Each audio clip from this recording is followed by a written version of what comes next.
The room fell silent as Amara stood on the wooden platform, her hands shaking slightly despite her efforts to appear calm. She wore a simple white dress that her mother had insisted upon, saying it would fetch a better price. The bright lights made her squint, and she could barely make out the faces of the men who sat in plush chairs, drinks in hand, eyeing her like she was nothing more than merchandise. Because to them that's exactly what she was. 20,000, called out a voice from the back. 25, countered another. Amara kept her eyes fixed on a spot on the wall, trying to block out what was happening. Just yesterday she had been studying for her college entrance exams, dreaming of becoming a doctor. Today her parents had driven her to this mansion on the outskirts of town, explaining that their debts had become too great. They needed money and they had made a deal with some powerful people. A deal that involved her. "She's only 20, gentlemen. Pure as the driven snow," announced the auctioneer, a thin man with a voice that made Amara's skin crawl. "Her parents have guaranteed it." Amara felt a tear slide down her cheek but didn't dare wipe it away. She had begged her parents not to do this, but her father had slapped her hard across the face and told her to be grateful someone would pay good money for her. Her mother had simply looked away, counting the advance payment they'd already received. 100,000, a deep voice announced from the front row. The room went quiet. Even the auctioneer seemed surprised. 100,000 going once. The auctioneer said, scanning the room. No one challenged the bid. Amara finally lowered her gaze to see who had purchased her future. A tall man in an expensive suit stood up. He looked older, maybe in his 50s, with salt and pepper hair and intense eyes that studied her without the leering quality the others had shown. "Going twice, sold. To Mr. Daniel Hayes." Daniel Hayes. Amara had heard that name before. Everyone had. He owned half the businesses in the city, lived in a mansion overlooking the ocean, and rarely appeared in public since his wife had died 5 years ago. And now he owned her. As she was led off the platform, Amara caught a glimpse of her parents. Her father was smiling broadly as he shook hands with one of the organizers. Her mother was clutching an envelope that likely contained more money than they had ever seen. Neither of them looked at her. A woman in a neat pantsuit approached Amara. "I'm Mr. Hayes' assistant. Please come with me." Amara followed numbly, her future stretching before her like a dark, unknown road. She had heard stories about what happened to girls like her, sold to rich men. None of those stories had happy endings. Outside, a sleek black car waited. The assistant opened the door and Amara slid into the back seat. To her surprise, Mr. Hayes was not there. Instead, the assistant joined her and the driver pulled away from the mansion. "Where are we going?" Amara finally found her voice. "To Mr. Hayes' home," the assistant replied, her tone professional but not unkind. "He has gone ahead to make preparations." "Preparations for what?" Amara whispered, fear making her voice shake. The assistant looked at her for a long moment. "Mr. Hayes has his reasons for what he did today. I suggest you wait to hear them from him." Amara turned to look out the window as the city lights blurred past. Her life as she knew it was over. What waited for her now was something she couldn't begin to imagine. The car turned onto a private road that wound up a hillside. At the top stood a modern mansion of glass and stone, lit up against the night sky like a beacon. As they approached, Amara could see the ocean beyond, moonlight dancing on the waves. "We're here," the assistant said as the car stopped at the front entrance. "Mr. Hayes is waiting for you in the library." Amara stepped out of the car, her legs unsteady. The massive front door opened, and she walked into the most beautiful home she had ever seen. High ceilings, artwork on the walls, floors that gleamed in the soft lighting. The assistant led her through the house to a set of double doors. "Through here," she said, then turned and walked away, leaving Amara alone. Taking a deep breath, Amara pushed open the doors. The library was warm, filled with books from floor to ceiling. A fire crackled in a stone fireplace and beside it, in a leather chair, sat Daniel Hayes. He stood when she entered, his expression unreadable. "Amara," he said, her name sounding strange on his lips. "Please sit down."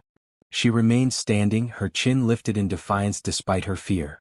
"Why did you buy me?" He gestured to a chair opposite his. "Please. I'll explain everything." Slowly, Amara moved to the chair and perched on its edge, ready to flee though she had nowhere to go. Daniel Hayes returned to his seat, studying her with those intense eyes. "What happened tonight should never have taken place. It was illegal, immoral, and I intend to make sure the people responsible are punished." Amara blinked in confusion. "Then why were you there? Why did you pay for me?" "Because I needed to get you out," he said simply. I've been working with law enforcement to break up this trafficking ring for months. When I learned they were planning to auction a young woman tonight, I made sure I was on the guest list. Hope flickered in Amara's heart. So, I'm not? You're not my property, he said firmly. You're a free person who was nearly victimized by criminals, including, I'm sorry to say, your parents. Tears welled in Amara's eyes, a mix of relief and renewed pain at her parents' betrayal.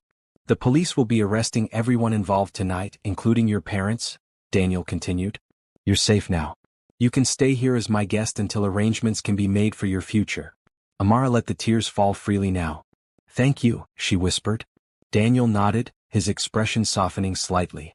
You should rest. Tomorrow will be a difficult day, but you'll get through it. As Amara followed a housekeeper to a guest room, she felt something she hadn't expected to feel again so soon: hope. She didn't know what would happen next, but for tonight at least she was safe. What she didn't know was that Daniel Hayes had his own reasons for being so invested in stopping what had happened to her. Reasons that went far beyond his work with the police. Reasons tied to secrets from his past that he had never shared with anyone. The morning light streamed through gauzy curtains, waking Amara from the deepest sleep she'd had in weeks. For a moment she forgot where she was, stretching contentedly in the softest bed she'd ever felt. Then reality crashed back and she sat up with a gasp. The room around her was beautiful, cream walls, elegant furniture, and a view of the ocean that took her breath away. A far cry from the tiny bedroom she'd shared with her younger sister back home. Oh. The word felt hollow now. A soft knock on the door interrupted her thoughts. Come in, she called, pulling the plush comforter up to her chin. The door opened to reveal a middle-aged woman with kind eyes and gray-streaked hair pulled into a neat bun. Good morning, Miss Amara. I'm Mrs. Chen, the housekeeper. I've brought you some clothes and breakfast. She wheeled in a small cart with a covered tray and laid a stack of clothing on a nearby chair. Mr. Hayes thought these might fit you. They belong to his daughter, who's away at university. He has a daughter? Amara asked, surprised. Mrs. Chen nodded. Isabel. She's 22, not much older than you. Mr. Hayes also asked me to inform you that Detective Williams will be here at 11 to take your statement. Amara's stomach tightened. About last night? Yes, dear. But don't worry. Mr. Hayes will be with you the whole time if you want him to be. Mrs. Chen smiled reassuringly. Now eat your breakfast while it's hot. I'll come back in an hour to show you around the house. After Mrs. Chen left, Amara uncovered the tray to find a feast. Fluffy scrambled eggs, crispy bacon, toast with jam, fresh fruit, and orange juice. She realized she was starving and ate everything, wondering when food had last tasted this good. The clothes fit well enough. Jeans and a simple blue sweater that was probably casual wear for Daniel's daughter, but nicer than anything Amara had owned. After washing up in the ensuite bathroom, which had both a shower and a bathtub, something she'd only seen in movies, she felt almost like herself again. Mrs. Chen returned as promised and gave her a tour of the mansion. Amara tried not to gawk at the indoor swimming pool, home theater, and art collection that probably cost more than her entire neighborhood. And this is Mr. Hayes' study, Mrs. Chen said, pausing outside a closed door. He's in there now on a conference call. He asked to see you when you're ready before the detective arrives. Amara nodded, suddenly nervous. In the light of day, Daniel Hayes seemed even more intimidating. A powerful billionaire who had swooped in to save her like some modern-day knight. But why? What did he want from her? I'll wait here until you're finished, Mrs. Chen said kindly, as if sensing her anxiety. Amara knocked softly on the study door. Come in, called the now familiar deep voice. Daniel Hayes stood behind a large desk, looking out at the ocean view. He turned when she entered, and Amara was struck again by how tall he was. His face was handsome in a rugged way, with lines around his eyes that spoke of both laughter and sorrow. Amara, did you sleep well? He asked. Yes, thank you, she replied. And thank you for the clothes and breakfast and everything. He gestured for her to sit in one of the leather chairs facing his desk. No need to thank me. What happened to you should never have happened to anyone.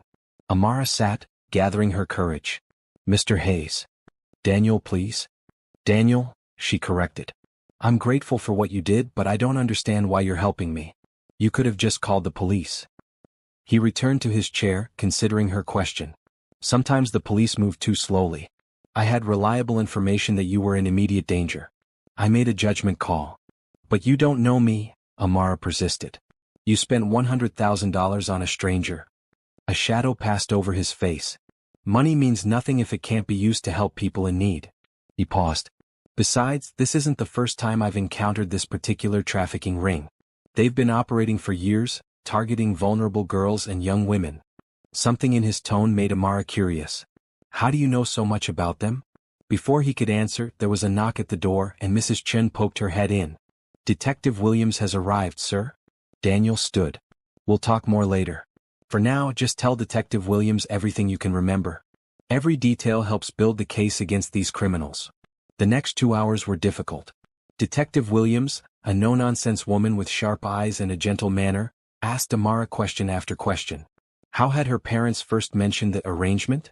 Had she heard any names mentioned at the auction? Could she describe the other men present? Through it all, Daniel sat beside her, a solid presence that somehow made the ordeal bearable. When Amara's voice cracked describing how her father had hit her when she refused to go, Daniel's hand clenched into a fist, but his face remained calm.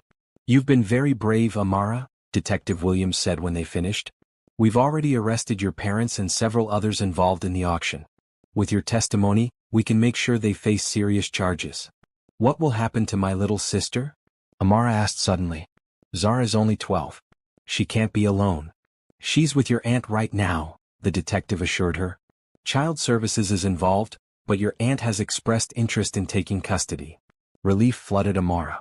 Aunt May had always been kind to them, even when their parents had forbidden contact after some family disagreement years ago. After Detective Williams left, Daniel suggested they have lunch on the terrace. The day was warm, the sky a perfect blue, and the ocean stretched endlessly before them. It felt surreal to be sitting there eating gourmet sandwiches prepared by Daniel's personal chef, when just yesterday she'd been merchandise. What happens now?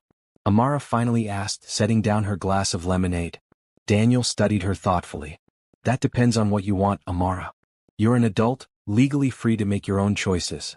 I don't have anywhere to go, she admitted. Our house was mortgaged to the hilt. I was working part-time to save for college, but my father took my savings months ago. What were you planning to study? Medicine, she said, a flicker of her old dreams returning. I've always wanted to be a doctor. Daniel nodded as if confirming something to himself. I have a proposition for you then. Stay here as my guest. Not as anything else, he added quickly, just as someone who needs a safe place while rebuilding their life. I can help you apply for scholarships, or if none are available, I would be willing to fund your education myself. Amara stared at him in shock. Why would you do that for me? A sad smile touched his lips. Let's just say I'm in a position to help, and I believe in paying forward the kindness others have shown me in my life. She sensed there was more to it than that but didn't press. I don't know what to say. Say yes, he replied simply. Let me help you, Amara. Looking into his eyes, she saw no hidden agenda, no expectation, just a genuine desire to help. Still, she hesitated. I can't just accept so much from a stranger. Then let's not be strangers, Daniel said. Stay, get to know me in my home and decide if my offer feels right to you. No obligations, no strings attached. You're free to leave anytime. Put that way, it was hard to refuse. Amara had nowhere else to go, and the thought of starting college, a dream she'd thought lost, was too tempting to walk away from. Okay, she said finally. I'll stay. For now. Daniel smiled, the expression warming his serious face. Good. Now, would you like to see the library again? Mrs. Chin mentioned you were eyeing the books last night. As they walked back into the house, Amara felt a weight lift from her shoulders. Her future, which had seemed so bleak just 24 hours ago, now held possibilities she'd never imagined. And though she still didn't fully understand why this wealthy stranger had chosen to change her life so dramatically, she was beginning to think that maybe, just maybe, good people still existed in the world. What she didn't know was that Daniel Hayes was fighting demons of his own. Demons that had driven him to that auction house on a mission that was far more personal than he'd admitted. Demons that had haunted him since the death of his wife, and perhaps even before. After a week in Daniel's mansion, Amara had settled into a routine. Mornings were spent in the library, reading books she'd only dreamed of accessing before. Afternoons often found her walking on the private beach below the property or swimming in the indoor pool. In the evenings, she and Daniel would have dinner together, talking about everything from world politics to favorite movies. Daniel, she discovered, was much warmer than his public persona suggested. He listened intently when she spoke, valued her opinions, and never made her feel like a charity case. At 53, he was more than twice her age, but Amara found herself increasingly comfortable in his presence. Yet there was something guarded about him too. Certain topics, particularly his late wife Jennifer, seemed off-limits.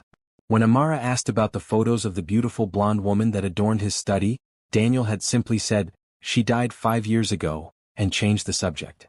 Daniel's daughter, Isabel, remained a mystery as well. Though her presence was felt throughout the house, her books on shelves, her artwork on walls, she never called or visited. When Amara asked why, Daniel merely said that Isabel was busy with her final year at Princeton and preferred to stay on campus. On the 8th day, Amara was curled up in a window seat in the library when Daniel found her. "Enjoying Austen?" he asked, nodding at the copy of Pride and Prejudice in her hands. "It's my 3rd time reading it," she admitted with a smile. "But never in such a beautiful edition." He sat down across from her, his expression serious. "Amara, there's something I need to discuss with you." She closed the book, suddenly alert. "Is something wrong?" "No," he assured her. "But Detective Williams called this morning. Your parents' bail hearing is tomorrow. The prosecution has a strong case, but these things can be unpredictable." Amara felt a chill. "Do I need to testify?" "Not at the bail hearing. That will come later at the trial." Daniel hesitated. "There's something else. Your sister has been asking to see you." "Zara?" Amara sat up straighter. "How is she? Is she okay with Aunt May?" Daniel nodded. "By all accounts she's settling in well. Your aunt seems like a good woman. She's requested permission for Zara to visit you here this weekend. I told her that was entirely up to you." Tears welled in Amara's eyes. She hadn't realized how much she'd missed her little sister until that moment. "I'd like that very much." "Good. I'll make the arrangements." Daniel smiled, then glanced at his watch. "I have a meeting in the city, but I should be back for dinner. Feel free to use the home theater if you get bored with Mr. Darcy." After he left, Amara tried to return to her book, but her mind kept wandering. She hadn't been entirely honest with Daniel. While she missed Zara desperately, the thought of reconnecting with any part of her old life frightened her. Would Zara blame her for their parents' arrest? Would seeing her sister bring back the trauma of that night at the auction house? Unable to concentrate, Amara decided to explore parts of the mansion she hadn't yet visited. Most doors were unlocked, revealing guest bedrooms, storage rooms, and even a small gym. But when she reached the end of the west wing, she found a door that wouldn't open. Curiosity piqued, she was about to try again when Mrs. Chen's voice came from behind her. "That room belongs to Mr. Hayes's late wife," the housekeeper said quietly. "It's been locked since she passed." Amara jumped, embarrassed at being caught snooping. "I'm sorry, I didn't mean to." Mrs. Chen waved away her apology. "No need to be sorry. This house is your home now, at least for the time being. It's natural to explore." She hesitated, then added, "Mr. Hayes keeps that room as a sort of memorial. He goes in sometimes, but no one else does." "How did she die?" Amara asked, unable to help herself. "Jennifer, I mean." A shadow passed over Mrs. Chen's face. "It was a terrible accident. A boating accident 5 years ago. Mr. Hayes was never the same afterward." She sighed. "Until recently, that is. He seems lighter since you arrived." Amara felt her cheeks warm. "I'm sure that's just coincidence." Mrs. Chen gave her a knowing look but said nothing more about it. "Come, I was just about to prepare lunch. Would you like to learn how to make proper dumplings?" It was Miss Isabel's favorite lesson when she was younger. The afternoon passed pleasantly in the kitchen, with Mrs. Chen teaching Amara family recipes passed down through generations. By the time they finished, Amara had almost forgotten about the locked door and what secrets it might hold. Almost, but not quite. That evening, dinner with Daniel was quieter than usual. He seemed distracted, checking his phone several times. Unusual for someone who typically gave her his full attention. "Is everything okay?" Amara finally asked as they finished dessert. Daniel set down his phone with a sigh. "Just business complications. Nothing for you to worry about." "I may not understand business matters, but I'm a good listener," she offered. He smiled at that. "It's a long, boring tale of corporate politics. But thank you." He paused. "Actually, there is something I wanted to discuss with you. I've been thinking about your education." "My education?" "Yes. The fall semester starts in just over a month. If you're interested, I could arrange for you to take the entrance exams for the university here. It's not quite as prestigious as some, but the pre-med program is excellent." Amara's heart raced. College had seemed like an impossible dream just weeks ago. That would be amazing, but I haven't studied for the exams. And my high school grades were good but not exceptional. I've arranged for a tutor to help you prepare. Daniel said. As for your grades, I've seen how quickly you absorb information. I have no doubt you'll do well. Why are you doing all this for me? The question had been on her mind for days. Daniel was quiet for a long moment. Because I believe in you, Amara. And because I know what it's like to have dreams that seem out of reach. Before she could press further, his phone rang. Looking at the screen, he frowned. I need to take this. Excuse me. Alone at the table, Amara's thoughts whirled. Daniel's generosity continued to baffle her. Men like him, rich, powerful, usually wanted something in return. Yet he had never so much as hinted at any expectation beyond her accepting his help. After dinner, unable to sleep, Amara wandered back to the library. To her surprise, the light was on, and she found Daniel sitting in one of the leather chairs, a glass of amber liquid in his hand, staring at an old photograph. I'm sorry, she said, turning to leave. I didn't mean to intrude. Stay, he said, his voice rougher than usual. Please. Hesitantly, she approached, catching a glimpse of the photo in his hands. It showed a younger Daniel with his arm around a beautiful black woman who was decidedly not the blonde Jennifer from the study photos. Who is she? Amara asked softly, sitting across from him. Daniel gazed at the photo for a long moment before answering. Her name was Sophia. She was my first wife. I didn't know you were married before Jennifer. Few people do. It was a long time ago. He took a sip from his glass. Today would have been her birthday. Something in his expression made Amara's heart ache. What happened to her? Daniel's eyes met hers, filled with an old pain. She died. During childbirth, while delivering Isabel. Amara gasped softly. I'm so sorry. Isabel never knew her, Daniel continued, his voice distant. I married Jennifer when Isabel was 3. She was a good stepmother and Isabel loved her. When Jennifer died in that boating accident, it was like losing a mother all over again for Isabel. Is that why Isabel stays away? Because of the memories? Daniel nodded slowly. Partly. But it's more complicated than that. He set down the photograph carefully. Isabel blames me for Jennifer's death. She was on that boat because I was too busy with work to join them on vacation. If I had been there. It was an accident, Amara said gently. You couldn't have known. Perhaps. He finished his drink. Isabel and I haven't spoken more than a few sentences to each other in the past year. She takes her trust fund money but wants nothing else from me. The sadness in his voice made Amara reach out, briefly touching his hand. I'm sure she'll come around eventually. Family is family. A bitter smile touched his lips. You still believe that after what your parents did? Amara withdrew her hand, stung by the reminder. That's different. Is it? Daniel leaned forward. Both our stories involve family betrayal, Amara. The difference is that your parents betrayed you for money, while I betrayed my family with neglect.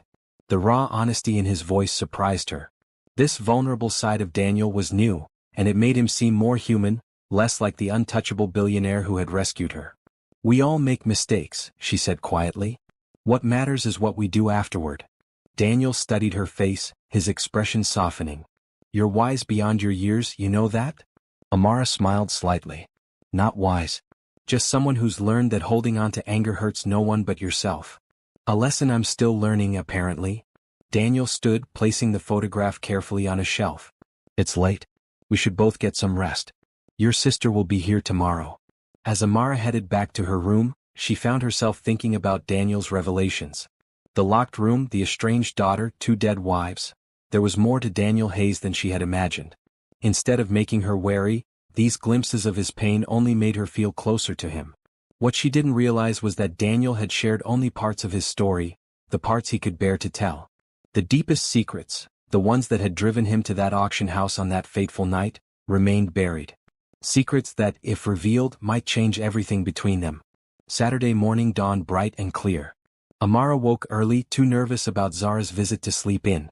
She changed outfits 3 times before settling on jeans and a simple blouse, comfortable but nicer than anything she'd owned before coming to Daniel's house. Daniel found her pacing in the kitchen at 8, a cup of untouched coffee growing cold on the counter. Nervous?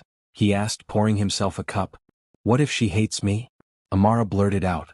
What if she blames me for Mom and Dad being arrested? Daniel's expression softened. From what Detective Williams told me, your sister was the one who called your aunt when your parents took you away that night. She knew something was wrong. This was news to Amara. Zara called Aunt May? Yes. Your aunt tried to intervene but arrived too late. She immediately contacted the police. Daniel hesitated. I don't think I'm overstepping by saying your sister loves you very much.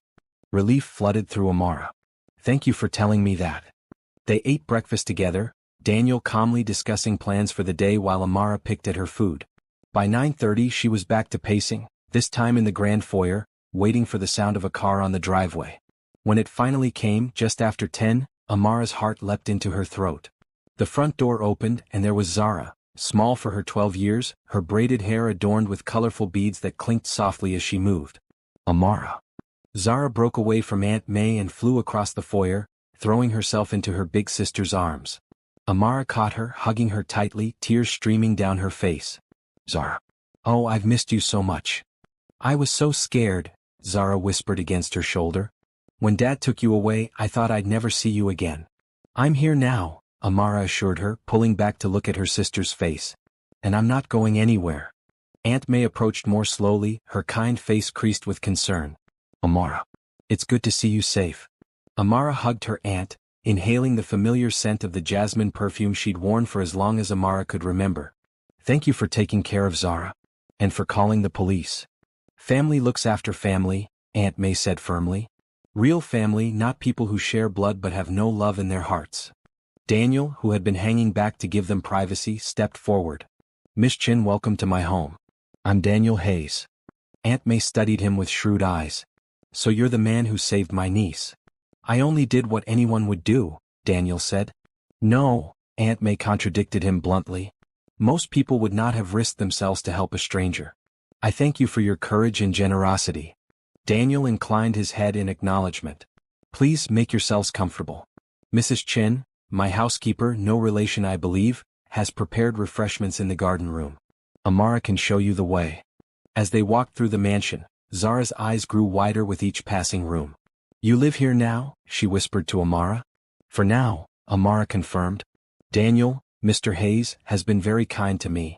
Aunt May, overhearing, gave Amara a searching look but said nothing. In the garden room, a beautiful glass-enclosed space filled with tropical plants, they found a table set with tea, lemonade, and an assortment of pastries. Mrs. Chin had outdone herself, even including the dumplings she and Amara had made the day before. Once they were settled with drinks and food, Zara couldn't contain her questions any longer. What happened that night? Why did Mom and Dad sell you? Did that rich man really buy you? Zara, Aunt May cautioned. Perhaps some things are best not discussed. It's okay, Amara said, though her heart raced. She deserves to know. Taking a deep breath, she explained a simplified version of events. How their parents had accumulated gambling debts, how they had arranged to sell her to pay those debts, and how Daniel had intervened to rescue her, working with the police to arrest everyone involved. So he didn't really buy you? Zara asked, looking confused. No, Amara said firmly. He pretended to get me out safely. I'm here as his guest, nothing more. Aunt May's expression relaxed slightly at this clarification. And what are your plans now, Amara? You're welcome to come live with us, of course. Amara glanced out the window where she could see Daniel in the distance, taking a business call while walking along the bluff overlooking the ocean. Daniel has offered to help me apply to college. The fall semester starts soon, and he thinks I might still be able to get in. College? Zara's face lit up. You always wanted to go to college. Yes, Amara smiled, touched by her sister's enthusiasm. To study medicine like I always dreamed. Aunt May nodded slowly. That's a generous offer. But Amara, you must be careful not to become too dependent on Mr. Hayes' charity. All gifts come with expectations even if they're not stated outright. Daniel's not like that, Amara said, perhaps too quickly. He just wants to help.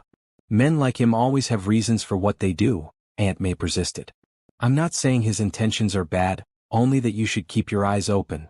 Before Amara could defend Daniel further, Zara changed the subject, eager to tell Amara about her new school and the friends she was making in Aunt May's neighborhood. The moment passed, but Aunt May's warning lingered in Amara's mind. They spent the day together, with Amara showing Zara around the grounds, the pool, the private beach, the gardens. Daniel joined them for lunch but otherwise gave them space, seeming to understand Amara's need for time alone with her family. As the afternoon waned, Zara grew quieter, clinging to Amara's hand as they walked back toward the house. Do you have to stay here? She finally asked. Couldn't you come live with me and Aunt May? Amara knelt to eye level with her sister. I could, but think about it, Zara. If I go to college here, I can see you every weekend. And when I become a doctor, I'll be able to take care of both of us no matter what. Zara bit her lip. Promise you won't forget about me? Never, Amara vowed, hugging her tightly. You're my sister. Nothing will ever change that. When it was time for them to leave, Daniel appeared with a gift. A new tablet for Zara, already loaded with educational games and books. So you and Amara can video chat whenever you want, he explained, showing Zara how to use the pre-installed app. Zara's delight was immediate, but Aunt May looked troubled. That's very generous, Mr. Hayes, but it's too expensive a gift. Not at all, Daniel said smoothly. My company manufactures these. Consider it marketing. Zara can tell all her friends how much she loves it. This explanation seemed to satisfy Aunt May, though Amara suspected the tablet was far more costly than Daniel implied. As they said their goodbyes at the front door, Aunt May pulled Amara aside for a private word. Be careful, niece. Your heart is tender right now, and gratitude can easily be mistaken for other feelings. Amara frowned. What do you mean? I see how you look at him, Aunt May said gently. He's your rescuer, your benefactor. That creates a powerful bond. Just make sure any choices you make come from a place of strength, not dependency. Before Amara could respond, Zara bounded over for one last hug. The moment for further discussion was lost, but Aunt May's words echoed in Amara's mind as she watched their car disappear down the driveway. Your aunt doesn't approve of me, Daniel observed, coming to stand beside her. Amara turned to him in surprise. She's just protective. She doesn't know you like I do. A smile touched his lips. And how well do you know me, Amara? The question caught her off guard. How well did she know this man who had saved her, housed her, promised her education and freedom? Who had shared pieces of his past but kept other parts hidden behind locked doors? I know enough, she said finally. I know you're a good man. Daniel's eyes held hers for a long moment. I've tried to be. Not always successfully. He glanced at his watch. I have some work to finish before dinner. Why don't you take some time for yourself? Your sister's visit must have been emotional. Alone in her room afterward, Amara replayed the day in her mind. Seeing Zara had been wonderful, and knowing her sister didn't blame her for what had happened lifted a weight she hadn't realized she'd been carrying. But Aunt May's warning troubled her. Was she developing feelings for Daniel? The thought had never fully formed in her mind before, but now that Aunt May had voiced it, Amara couldn't deny a certain truth to it. She admired him certainly. Found his presence comforting. Sometimes caught herself watching him when he wasn't looking. But that was natural, wasn't it? He had saved her from a terrible fate. Gratitude was normal. Whatever she felt beyond that was surely just confusion, her emotions scrambled by all she'd been through. Wasn't it? The weeks following Zara's visit passed in a blur of activity. True to his word, Daniel arranged for a tutor to help Amara prepare for college entrance exams. 5 days a week, Dr. Eleanor Reed, a retired professor with a no-nonsense manner and brilliant mind, arrived to drill Amara on everything from biology to calculus. You have potential, Dr. Reed told her after their first week. Raw, untapped potential. With hard work you could go far. Amara threw herself into studying, grateful for the distraction from her confusing feelings about Daniel. When she wasn't with Dr. Reed, she was in the library, books spread around her, absorbing knowledge like a sponge. She had always been a good student, but now, with proper resources and support, she excelled. Daniel watched her progress with quiet pride. Though busy with his companies, he made time each evening to ask about her studies, sometimes helping her work through particularly difficult concepts. His patience and genuine interest touched Amara deeply. Their dinners together became the highlight of her days. Daniel was widely read and had traveled extensively, and he shared stories that made the world beyond her limited experience come alive.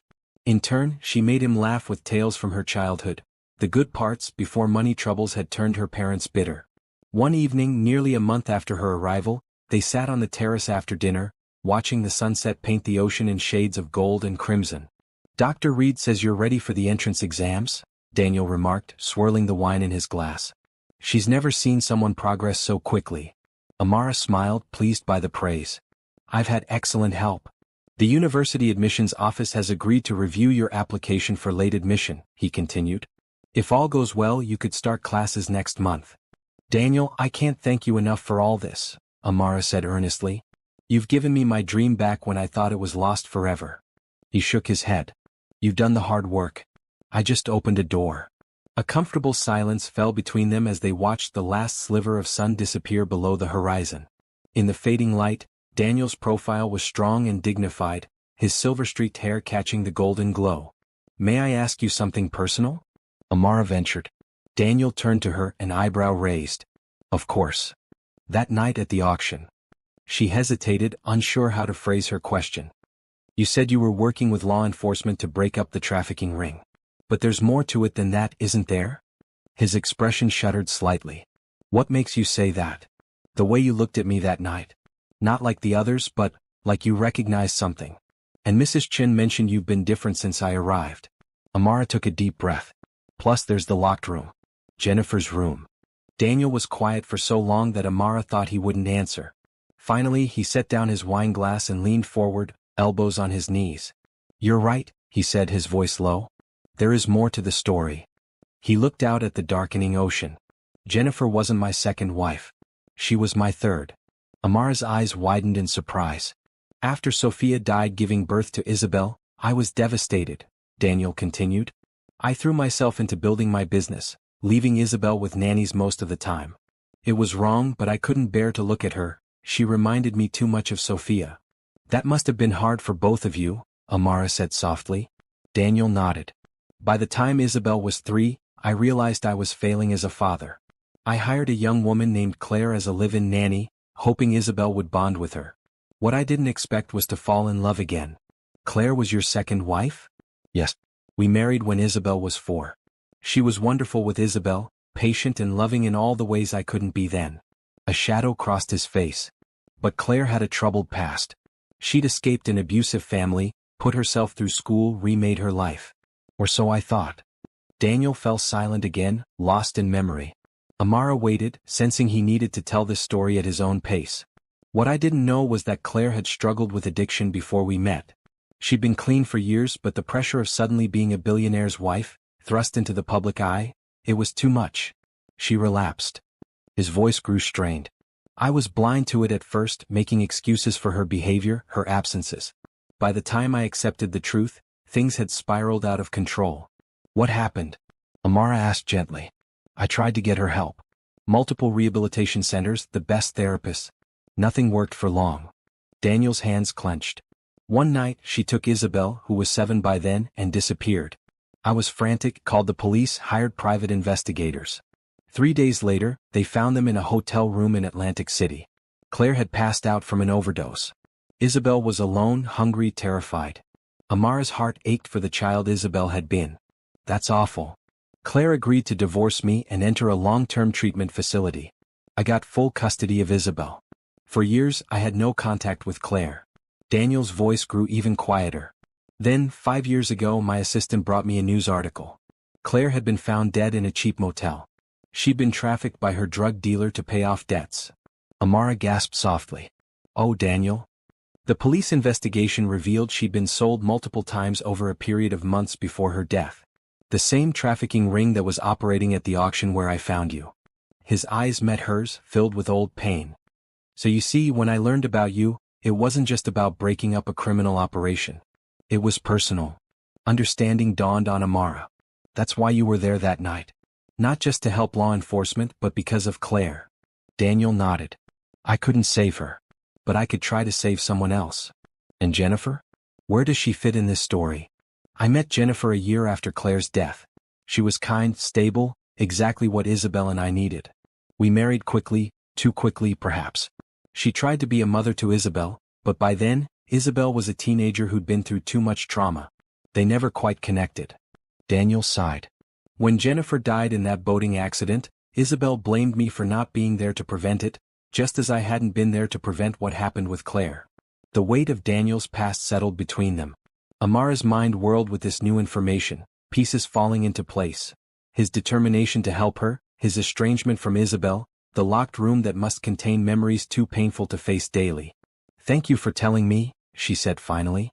Daniel looked at her, his expression vulnerable in a way she'd never seen before. "I wanted you to understand why I helped you, why I want to help you build a future. It's not charity or pity, Amara. It's—" He trailed off, searching for words. "Redemption?" she suggested quietly. A sad smile touched his lips. "Perhaps. Or maybe just the hope that something good can come from so much pain. Impulsively, Amara reached across the space between them and took his hand. It was warm and strong in hers, and when his fingers closed around hers, something shifted between them, something neither was ready to name. They sat that way as stars appeared in the darkening sky, connected by touch and by the shared understanding of what it meant to lose everything and try to rebuild a life from the wreckage. What Amara didn't yet realize was that Daniel's revelations, while deeply personal, still didn't tell the whole story. There were darker truths he kept hidden, truths that connected them in ways she couldn't imagine, truths that, if revealed, might destroy the fragile trust growing between them. The day of Amara's entrance exams arrived hot and humid, the kind of late summer day that shimmered with heat waves. Daniel insisted on driving her himself rather than sending his chauffeur. "For luck," he said, giving her a reassuring smile as they pulled away from the mansion. Amara's stomach was a knot of nerves. "What if I fail?" "You won't," Daniel said with such certainty that she almost believed him. "But even if today doesn't go as planned, there are other paths to your goal. This is just one day, Amara. It doesn't define your future." His calm confidence steadied her, and by the time they reached the university campus, Amara felt ready to face the challenge. Daniel walked her to the building where the exams would be held. "I'll be right here when you finish," he promised. On impulse, he leaned forward and kissed her forehead. "Good luck, though you don't need it." The gesture was so unexpected that Amara stood frozen for a moment, her skin tingling where his lips had touched. Before she could process what it meant, a proctor called for examinees to enter, and the moment was lost. The exams were grueling, 6 hours of intense concentration, testing everything from critical thinking to scientific knowledge. When Amara finally emerged, exhausted but cautiously optimistic, she found Daniel waiting as promised, reading something on his phone with a furrowed brow. "How did it go?" he asked, tucking the phone away. "I think okay," Amara said. The science sections felt strong. The math was harder, but I remembered Dr. Reed's strategies. "Excellent." Daniel smiled, but something seemed off about his expression. "Let's celebrate. Dinner in the city? There's a restaurant I think you'd enjoy." The restaurant turned out to be an elegant French place with soft lighting and discreet service. Amara, wearing a simple dress borrowed from Isabel's closet, felt oddly grown up as the maitre d' led them to a secluded corner table. "This is beautiful," she said, looking around at the tasteful decor. "Have you been here often?" "Jennifer and I used to come for our anniversary," Daniel replied, then immediately looked as if he regretted mentioning it. Amara took a sip of water, unsure how to respond. In the weeks since Daniel had shared his past, they had grown closer, but Jennifer remained a complicated subject. The locked room still stood as a silent reminder of grief not fully processed. "I'm sorry," Daniel said after an awkward pause. "This was meant to be about celebrating your hard work, not dredging up my history." "It's okay," Amara assured him. "Jennifer was important to you. You don't have to avoid talking about her." Daniel studied her face for a moment. "You're remarkably understanding for someone so young." "Not that young," Amara said, surprising herself with the slight edge in her voice. "I'm 20, not a child." Something flickered in Daniel's eyes. "No, you're certainly not a child. I didn't mean to suggest otherwise." The waiter's arrival broke the tension, and as they ordered, the conversation shifted to safer topics. The exam questions Amara remembered, her thoughts on various university programs, her ongoing video chats with Zara. By dessert, they were laughing together again, the earlier awkwardness forgotten. Daniel was in the middle of a story about his first disastrous attempt at cooking for Isabel when his phone rang. Glancing at the screen, his expression darkened. "I need to take this. Excuse me for a moment." As he stepped away from the table, Amara couldn't help noticing how heads turned to watch him go. Daniel Hayes was an imposing figure, tall, distinguished, radiating quiet power. Even in a restaurant frequented by the wealthy, he stood out. "And I'm here with him," she thought, a strange mix of pride and unease filling her. What must people think? A young black woman dining with a much older white billionaire. The assumptions were obvious. Are they wrong, though? A small voice whispered in her mind. Aunt May's warning came back to her. Gratitude easily mistaken for other feelings. Was that all this was? Gratitude for his rescue, his generosity? Daniel returned to the table, his face carefully composed but tension evident in the set of his shoulders. "Is everything all right?" Amara asked. "A business situation that requires my attention," he said, signaling for the check. "I'm sorry to cut our celebration short." In the car on the way home, Daniel was quiet, distracted. Amara found herself watching his profile in the dim light, the strong jaw, the lines around his eyes that spoke of both laughter and sorrow, the silver threading through his dark hair. He was handsome, she could admit that objectively. But it was more than his looks that drew her to him. It was his kindness, his integrity, the way he listened when she spoke as if her thoughts mattered. At some point during the silent drive, Daniel seemed to become aware of her scrutiny. He glanced at her, a question in his eyes. "Thank you for dinner," Amara said quickly. "It was lovely. I'm glad you enjoyed it." He turned his attention back to the road. "I've been thinking about something. The university results won't come for a few weeks, and you've been working so hard. Perhaps a change of scenery would do you good." "What kind of change?" "I have a beach house about 2 hours up the coast. Nothing as grand as the main house, but peaceful. I thought you might like to spend a few days there. Zara and your aunt could join you if they're available." The offer was tempting. As comfortable as Daniel's mansion had become, Amara sometimes felt like she was living in a beautiful bubble, disconnected from the real world. "That sounds wonderful," she said. "But what about you? Would you come too?" Daniel hesitated. "I have meetings most of this week. But I could join you for the weekend if that wouldn't be intruding on your family time." "Not at all," Amara assured him, perhaps too quickly. "I'd like you to get to know Zara and Aunt May better." He smiled, some of the tension leaving his face. Then it settled. "I'll have Mrs. Chen help you pack tomorrow, and my driver can take you up in the afternoon." Back at the mansion, they parted in the grand foyer, Daniel heading to his study to deal with whatever business matter had interrupted their dinner. Amara made her way to her room, her mind whirling with thoughts of the beach house, the exams, and the forehead kiss that she still couldn't quite interpret. Sleep eluded her, so after an hour of tossing and turning, she decided to go to the kitchen for tea. The mansion was quiet, most of the staff having retired for the night.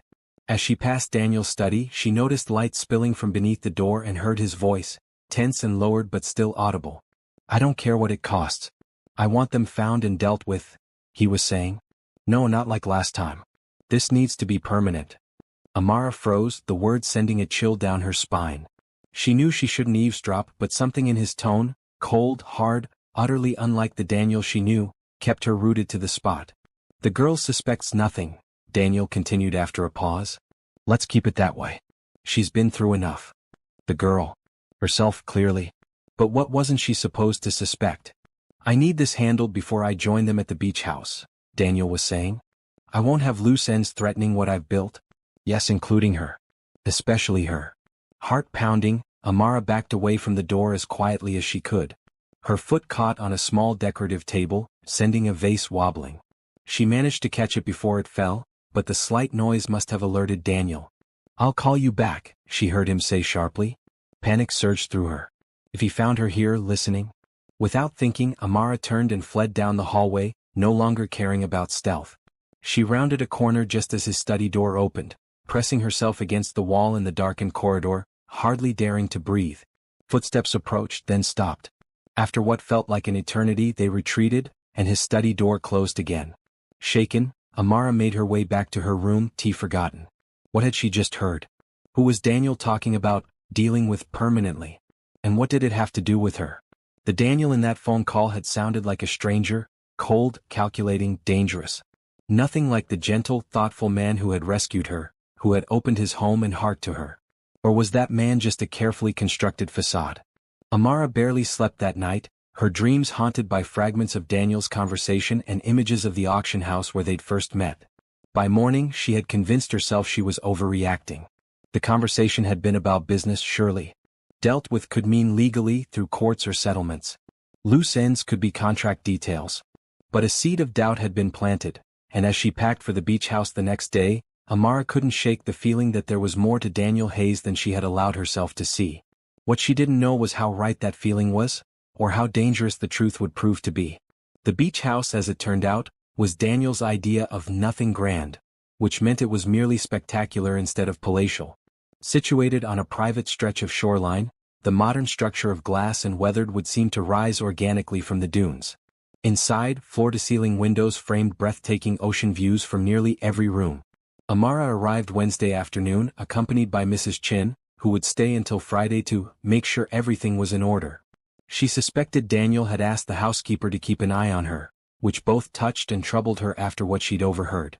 Your sister and aunt will arrive tomorrow morning, Mrs. Chin informed her as she showed Amara to the master suite, a beautiful space with its own deck overlooking the water.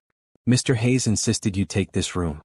He'll use one of the guest rooms when he joins you on Saturday. That's not necessary, Amara protested. I don't need the biggest room. Mrs. Chen's expression softened. He wants you to be comfortable. This is your vacation after all. Alone in the extravagant suite, Amara felt a pang of guilt for her suspicions. Everything Daniel had done since rescuing her showed care and generosity. Was it fair to doubt him based on fragments of a conversation she shouldn't have heard? But that cold voice, so unlike him, it haunted her. She spent the afternoon exploring the house and grounds, trying to clear her mind. The private beach was pristine with soft white sand and rolling waves. A path through sea grasses led to a small boathouse containing kayaks and paddleboards. Another path wound to a fire pit surrounded by Adirondack chairs, the perfect spot for evening gatherings. Mrs. Chin prepared a simple but delicious dinner, which they ate on the deck as the sun set over the ocean. Afterward, Amara tried Daniel's private number, wanting to thank him again for the use of the house, but the call went to voicemail. She left a brief message, ignoring the tiny flicker of relief she felt at not having to speak to him directly. That night, she slept fitfully despite the luxurious bed and the soothing sound of waves through the slightly open window. Her dreams were a confused jumble, Daniel smiling at her across the dinner table, then his voice cold and threatening from behind a closed door, the auction house where men bid on her future, Zara's tearful face, Aunt May's warning.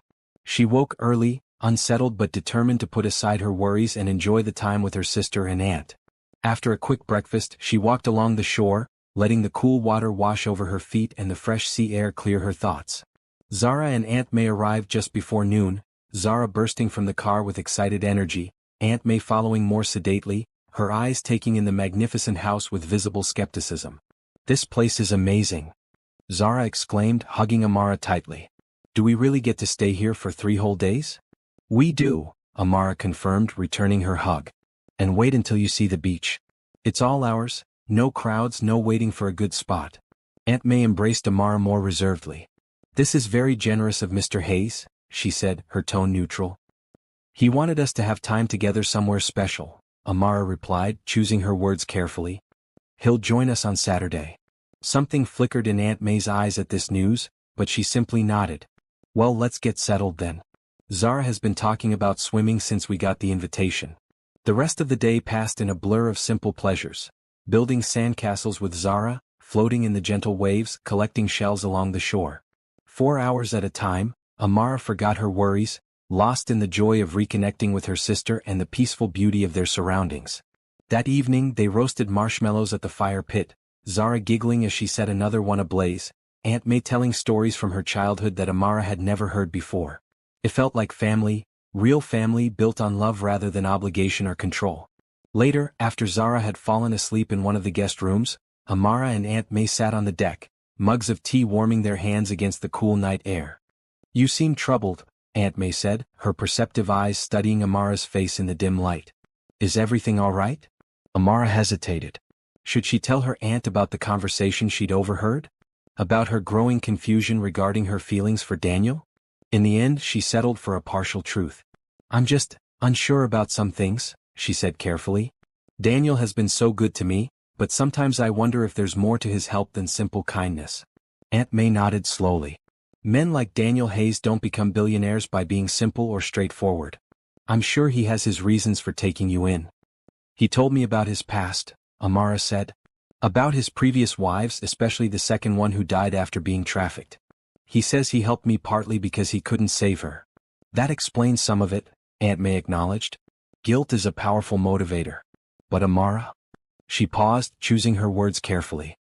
Have you considered that his interest in you might not be entirely paternal? The question hung in the air between them. Amara felt her cheeks warm. You think he has romantic intentions? I think it's a possibility you should be aware of, Aunt May said gently. The way he looks at you, it's not the way a father looks at a daughter. Amara stared out at the moonlit ocean, her thoughts churning. Had she noticed something similar?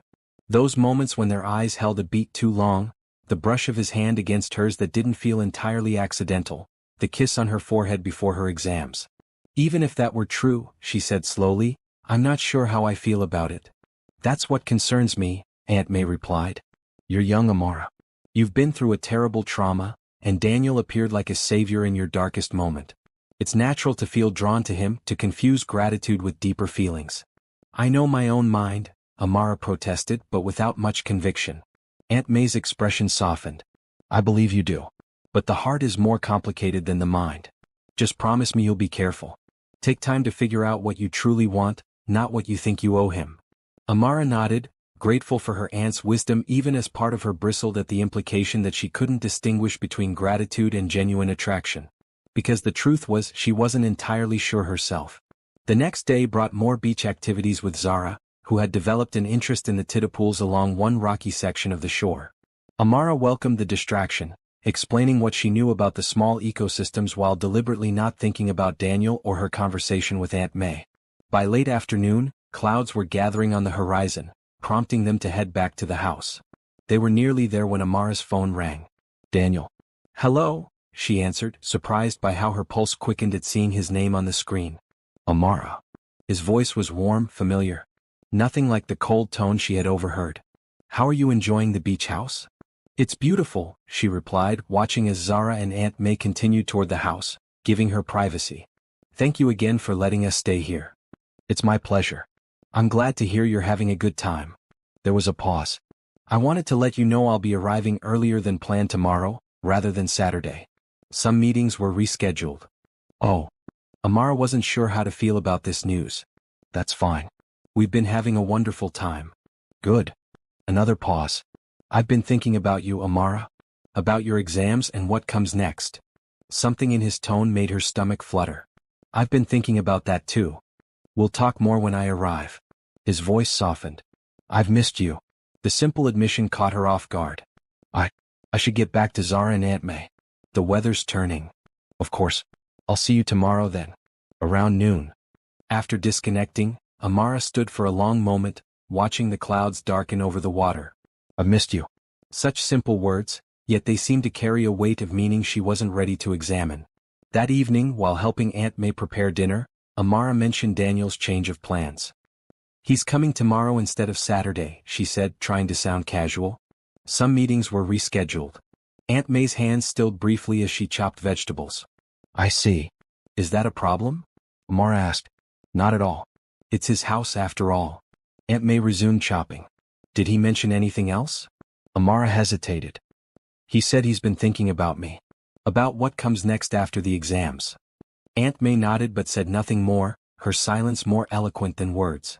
As Amara set the table, she found herself both anticipating and dreading Daniel's arrival.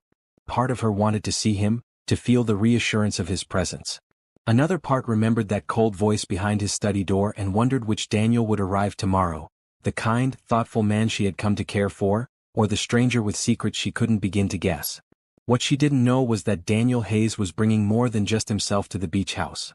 He was bringing answers to questions she hadn't even thought to ask, answers that would change everything between them.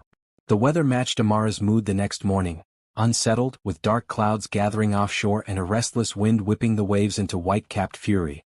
A storm was coming, both literally and figuratively. Zara, disappointed at the prospect of a day without swimming, had settled in the media room with a movie. Aunt May was reading in a window seat, occasionally glancing at Amara, who paced from window to window, checking the time far too frequently. He'll be here when he gets here, Aunt May finally said, setting down her book. Wearing a path in the floor won't make him arrive any sooner.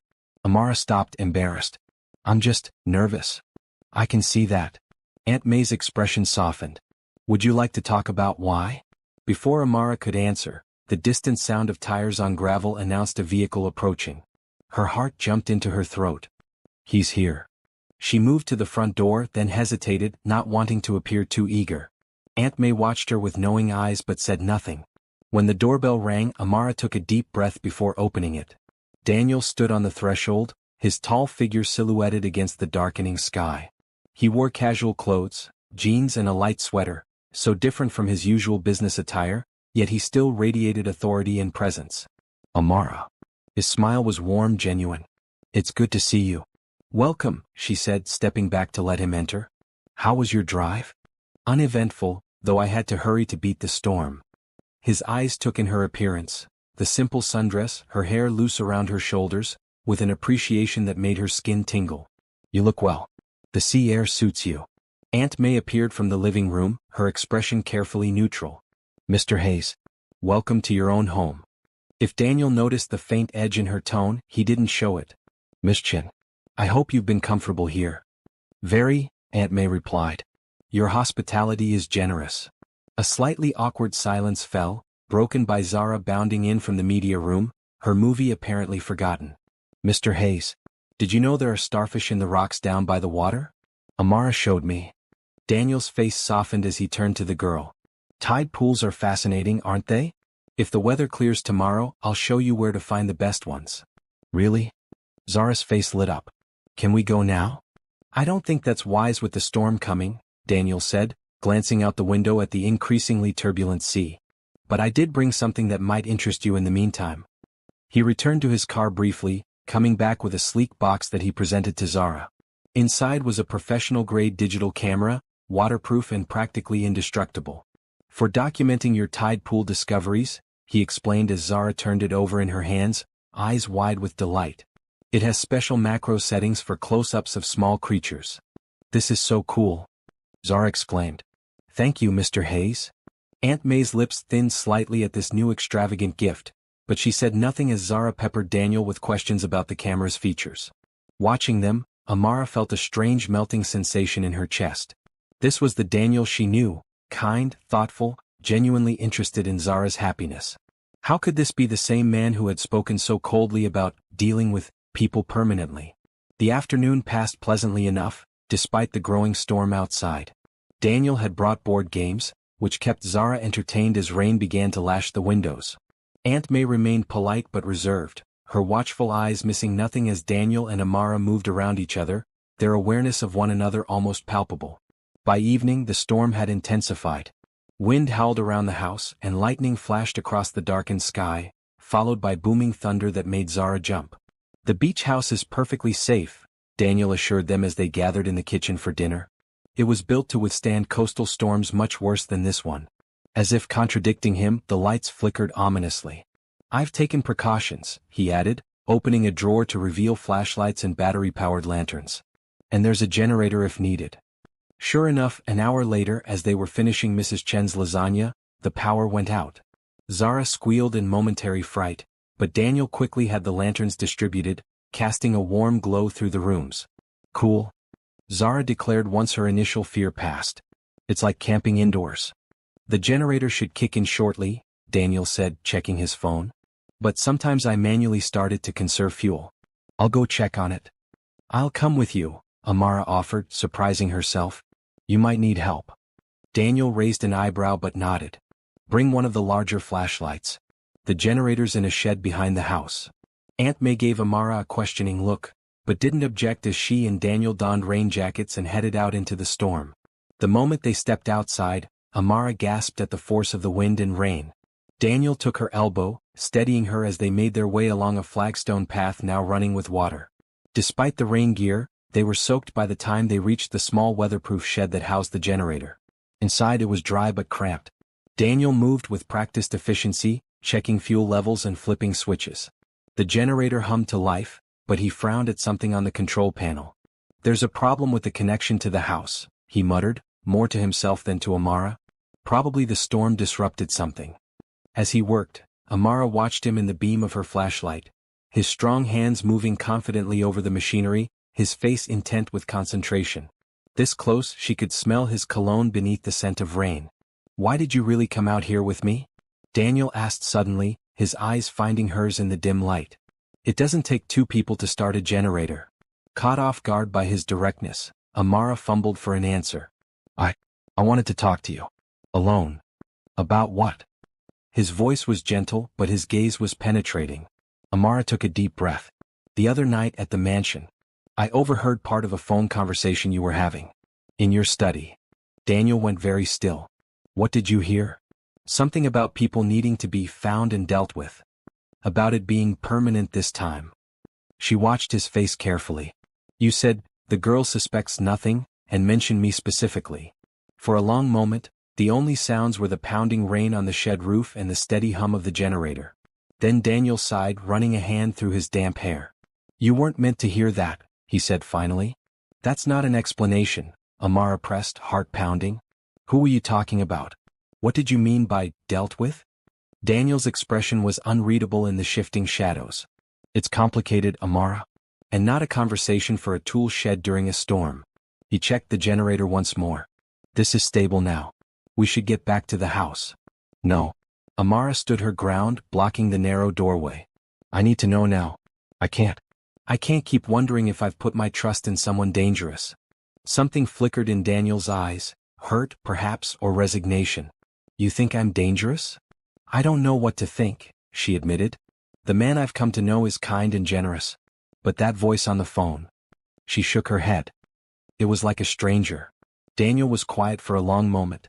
When he spoke, his voice was low but clear beneath the drumming rain. The men I was talking about are the ones who ran the auction where I found you. The police arrested many of them that night, but not all. Some escaped. The ringleaders. Amara's breath caught. And you're, what?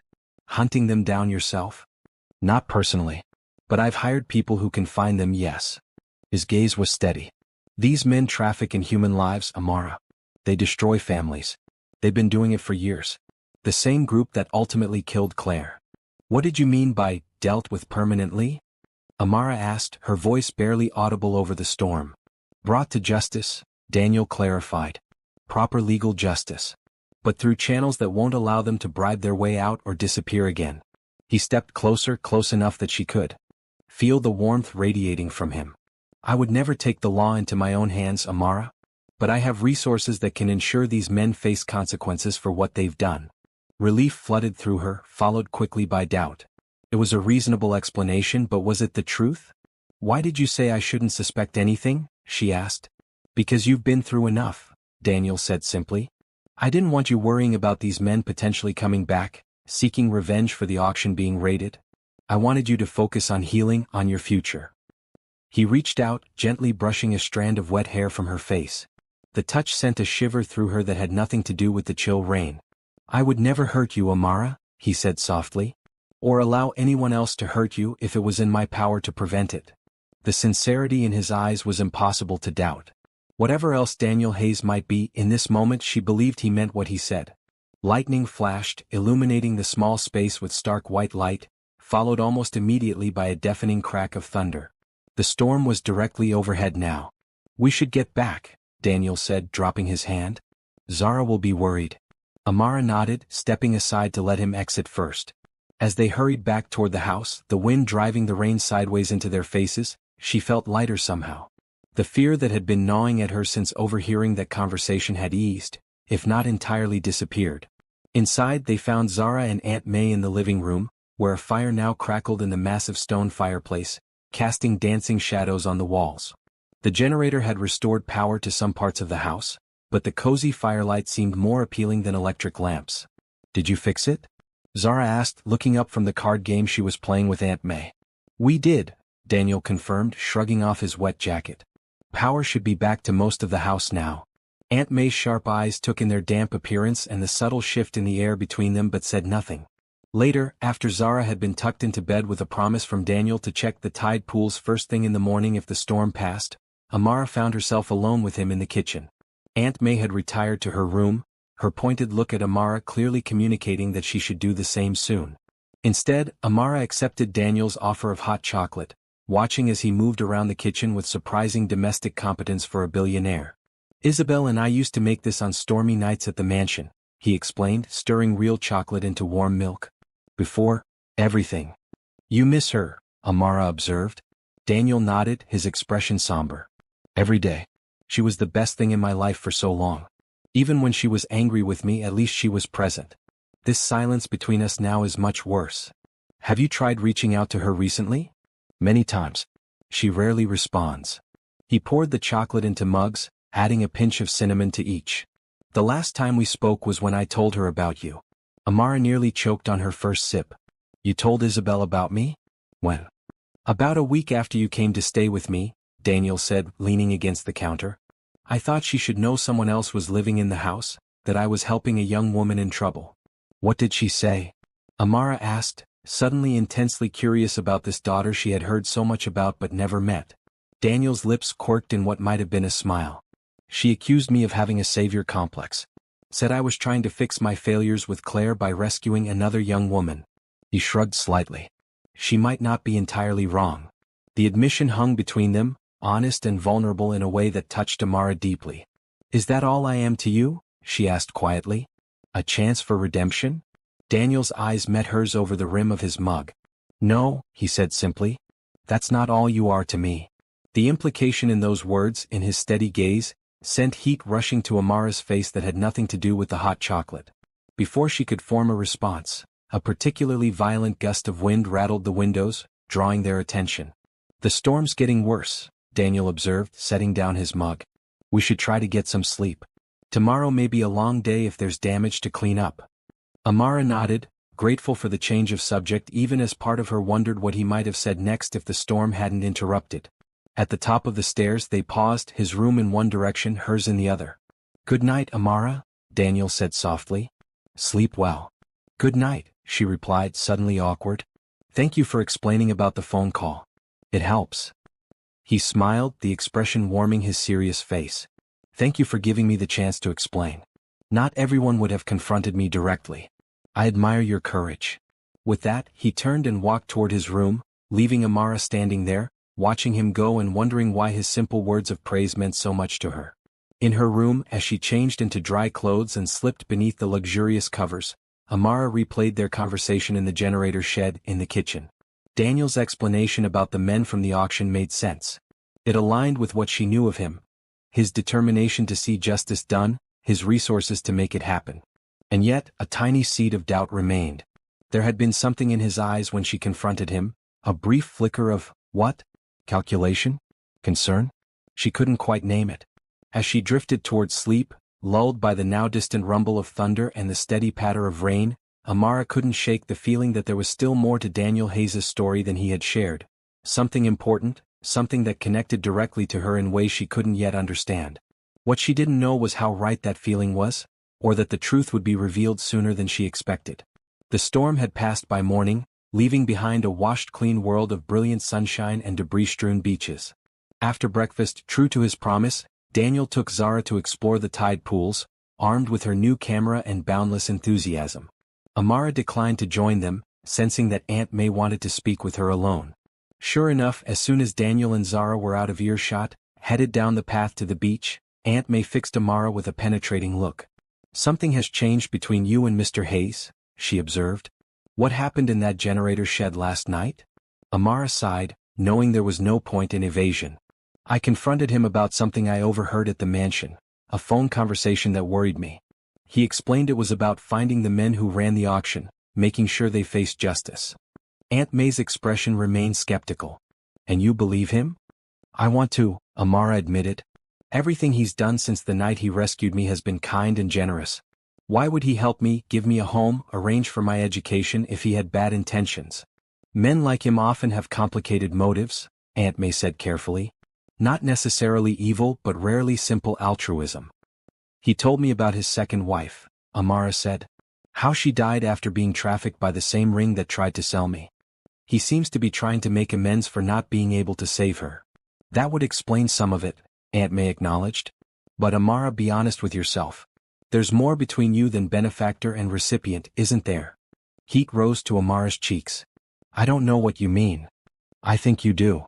Aunt May's voice was gentle but firm. I see how you look at each other. There's an attraction there, on both sides. Amara couldn't deny it, not after last night. The way Daniel had looked at her in the kitchen, his words, that's not all you are to me. Even if there is, she said slowly, I haven't acted on it. Neither has he. Not yet, Aunt May agreed. But the possibility is there, hanging between you. The question is, would such a relationship be built on equal footing? He holds all the power, Amara, financially, socially, even emotionally given what you've been through. I'm not some helpless child, Amara protested. I know my own mind. I don't doubt your intelligence or your strength, Aunt May said. But there are forces at play in situations like this that can be complicated. I just want you to be careful, to be sure of your own feelings before you take any steps that can't be undone. Before Amara could respond, the front door opened and Zara burst in, her face flushed with excitement, Daniel following more sedately behind her. Amara. At me. Look what I found. Zara thrust her camera forward, displaying a photo of a bright orange starfish clinging to a rock. Mr. Hayes says it's a Pisaster acraceus, a ochre sea star. Isn't it beautiful? Very, Amara agreed, grateful for the interruption. Did you find anything else? As Zara scrolled through her photos, chattering happily about hermit crabs and sea anemones, Amara caught Daniel watching her with an inscrutable expression. When their eyes met, something passed between them, an awareness, an unspoken question. The rest of the day passed pleasantly, with a picnic lunch on the beach and a walk along the shore collecting interesting shells and driftwood. Daniel was the perfect host, attentive, engaging, seemingly at ease with both Zara's enthusiasm and Aunt May's reserved politeness. Yet Amara sensed a tension beneath his calm exterior, especially when he thought no one was watching. Several times she caught him checking his phone with a slight frown, stepping away to make brief calls. That evening, after another delicious meal prepared by Mrs. Chen, who had returned that afternoon, Zara again retreated to the media room, this time to watch a nature documentary Daniel had suggested after seeing her interest in marine life. Aunt May, claiming fatigue from the day's activities, retired to her room shortly after, though not before giving Amara a meaningful look that clearly said, "Remember our conversation." Left alone with Daniel in the living room, Amara felt suddenly self-conscious. He sat across from her in a comfortable armchair, the fireplace between them casting warm light that softened his features, making him look younger, less guarded. "Your sister is remarkable," he said, breaking the silence. "So curious, so full of life." "She is," Amara agreed, smiling. "Thank you for being so patient with her questions today." "It was my pleasure." Daniel swirled the amber liquid in his glass. Whiskey, she thought, though she knew little about such things. Children her age haven't yet learned to hide their wonder at the world. It's refreshing. Another silence fell, more comfortable this time. Amara found herself studying his profile, the strong lines of his face illuminated by the dancing firelight. There was a melancholy about him tonight, a sense of something weighing on his mind. "Is everything all right?" she finally asked. "You seemed preoccupied today." Daniel turned to her, surprise flickering across his face before he schooled his expression. "That obvious, is it?" "Only to someone who's been watching," Amara replied, then blushed at the implication. A small smile touched his lips. "Yes, I suppose you have been." He set down his glass and leaned forward, elbows on his knees. "The truth is, I received some news this morning that's been on my mind. It concerns you actually." Amara's pulse quickened. "Me?" "The university called with your entrance exam results." His expression gave nothing away. "They were exceptional, Amara. Top percentile across the board. They're offering you not just admission but a full scholarship to their honors pre-med program." Joy and disbelief warred within her. "Really? But I thought the results wouldn't come for weeks." "I may have encouraged them to expedite the process," Daniel admitted. "But the scholarship is entirely on your merit. I had nothing to do with that decision." Amara felt tears spring to her eyes. A full scholarship, her dream of becoming a doctor suddenly within reach, not dependent on Daniel's charity but earned through her own efforts. "I don't know what to say," she whispered. "Say you'll accept," Daniel suggested, his eyes warm with pride. "Classes start in 3 weeks.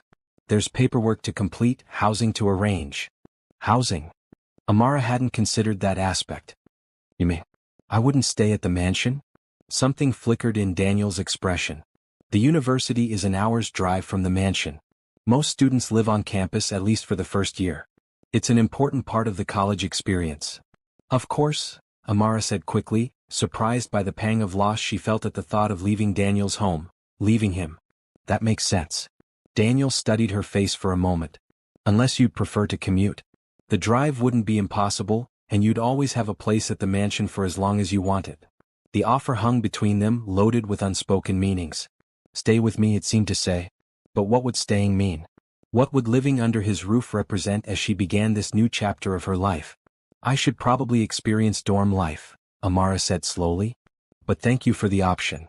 Daniel nodded, his expression unreadable. "Of course. It's your choice, Amara. All of this is your choice. You owe me nothing." The words were perfect, generous. So why did they leave her feeling hollow? "There's something else," Daniel continued, his voice taking on a more serious tone. Something I've been meaning to tell you but haven't found the right moment. The shift in his demeanor sent a tremor of unease through Amara. What is it? Daniel took a deep breath as if steeling himself. It's about your parents. The investigation into the trafficking ring has uncovered disturbing information. Amara tensed. What kind of information? The auction you were taken to wasn't the first, Daniel said carefully. Your parents had been involved with this group before. Cold dread settled in Amara's stomach. What are you saying? The police found evidence, financial records, communications, suggesting they had been paid to provide merchandise in the past. Daniel's eyes held hers, filled with compassion but unflinching. Other young women, Amara. Girls they'd taken in as foster children over the years. The world seemed to tilt beneath her. Amara gripped the arms of her chair, trying to process what he was saying. That's impossible. We never had foster children in our home.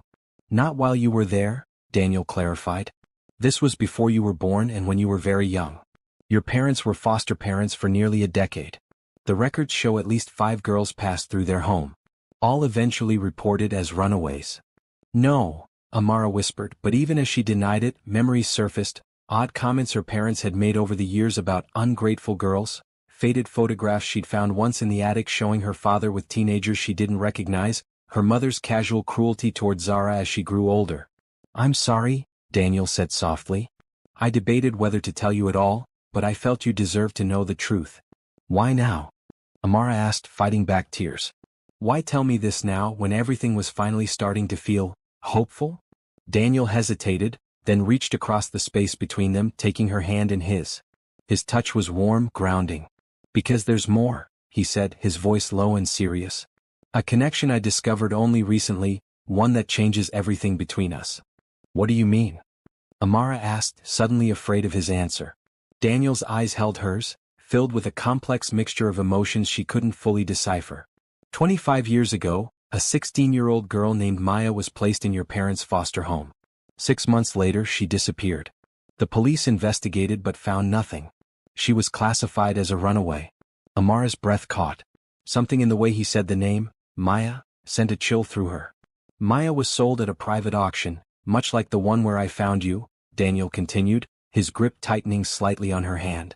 She was purchased by a man who kept her captive for nearly a year before she managed to escape. By then she was pregnant. Understanding began to dawn, terrible and impossible. Daniel? The baby was a girl, he said, his voice barely above a whisper now. Maya named her Amara before she died in childbirth. The world stopped. Amara stared at him, unable to process what he was saying, what it meant. Maya was my sister, Daniel said, the words falling into the silence between them like stones. My younger sister, who disappeared when I was 21. I searched for her for years before finally finding evidence of what had happened to her child, to you. That's not possible, Amara whispered, though deep inside, something resonated with horrible truth. My parents, they're my parents. They have my birth certificate, my... Forged? Daniel interrupted gently. They were paid to take you, to raise you as their own. Part of a cover-up orchestrated by the man who had held Maya captive. A man connected to the same trafficking ring that later tried to sell you. Amara pulled her hand from his, rising unsteadily to her feet. The room seemed to spin around her. You're saying I'm your niece? That my whole life has been a lie. Daniel stood as well, his expression pained. I only confirmed it recently with DNA tests from items in your room. I wasn't certain until then, though I suspected from the moment I saw you at that auction. You look so much like Maya. So that night at the auction, you didn't just happen to be there working with police? Amara said, pieces falling into place with sickening clarity. You were there looking for me specifically. Yes, Daniel admitted. I'd been searching for years, following leads from private investigators. When I learned about the auction, that a young woman matching your description would be there. Everything has been a lie, Amara said numbly. Your rescue, your generosity, it wasn't about helping a stranger or making amends for Claire. It was about finding your sister's child. Not everything was a lie, Daniel said, taking a step toward her. I did want to help you, to give you the life Maya would have wanted for you. The education, the opportunities she never had. Does Zara know? Aunt May. The questions tumbled out as Amara's mind raced. Are they even really my family? Zara is your half-sister, Daniel confirmed. Same father, different mothers. Your parents, the people who raised you, did have one biological child. As for your aunt, she's not your biological aunt, but she did know Maya. She was the social worker assigned to check on the foster home. This last revelation hit Amara like a physical blow. Aunt May knew? All this time? She suspected but wasn't certain, Daniel said. When the police contacted her after your parents' arrest, she reached out to me, knowing I'd been searching for Maya's child. Amara felt sick, betrayed on every side. So the two of you have been watching me, waiting for the right moment to reveal this bombshell? Playing some kind of game? No game, Amara, Daniel said, his voice pained. We were trying to protect you, to give you time to heal from the trauma of the auction before burdening you with more difficult truths. Protect me? Amara laughed bitterly. By lying to me? By letting me believe. She stopped, unable to finish the thought.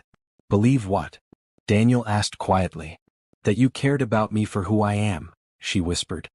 Not for who my mother was.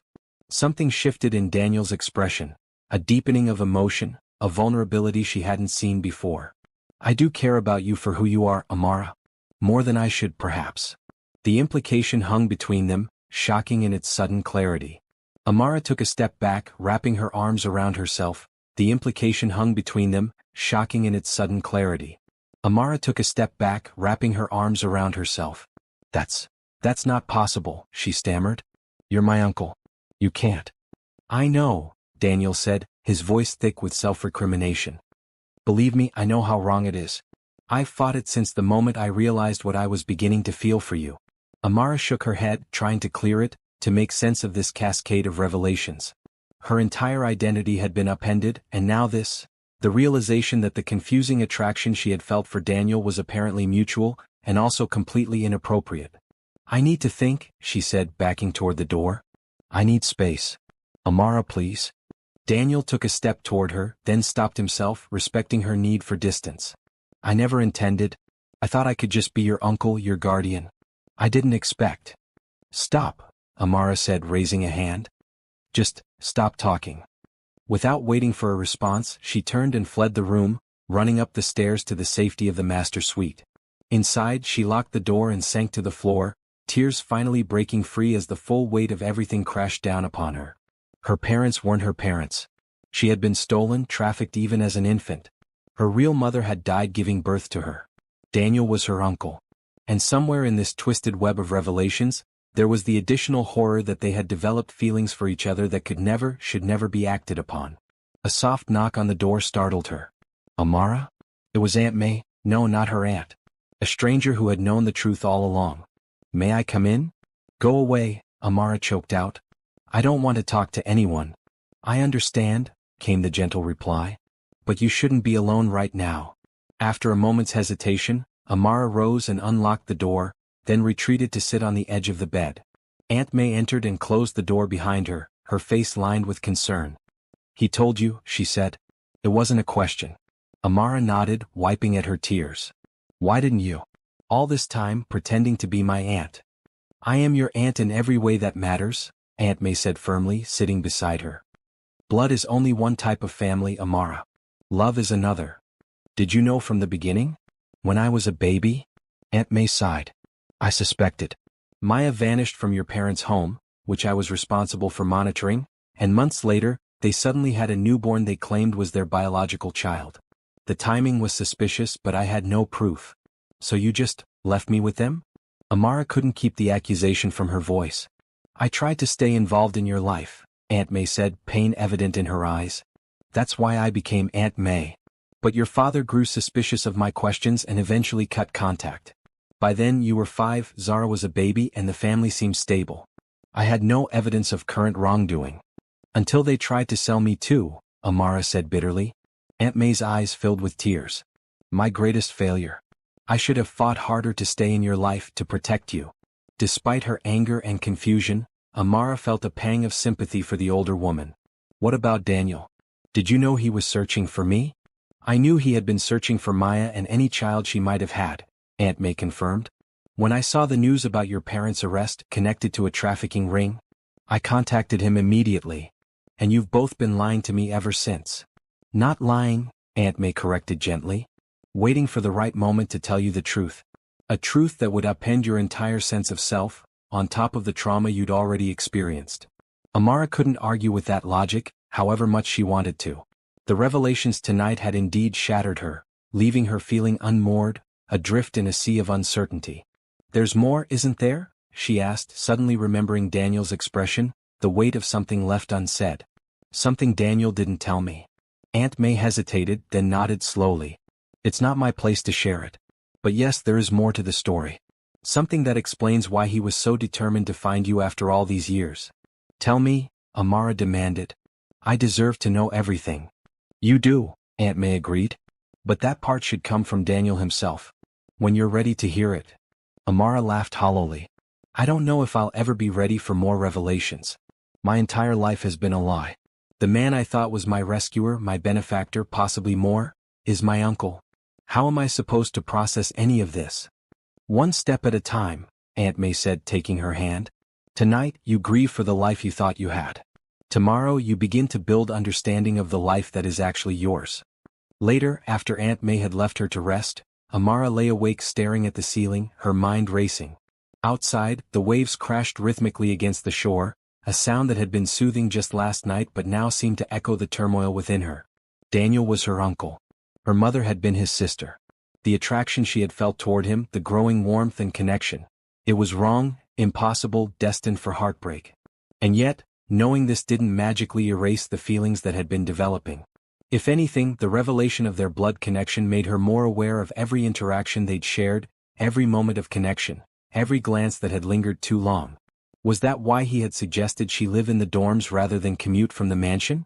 Had he recognized the dangerous path they were heading down and tried to create distance? Morning came with no answers, only the heavy certainty that nothing would ever be the same again. Amara woke early, having barely slept.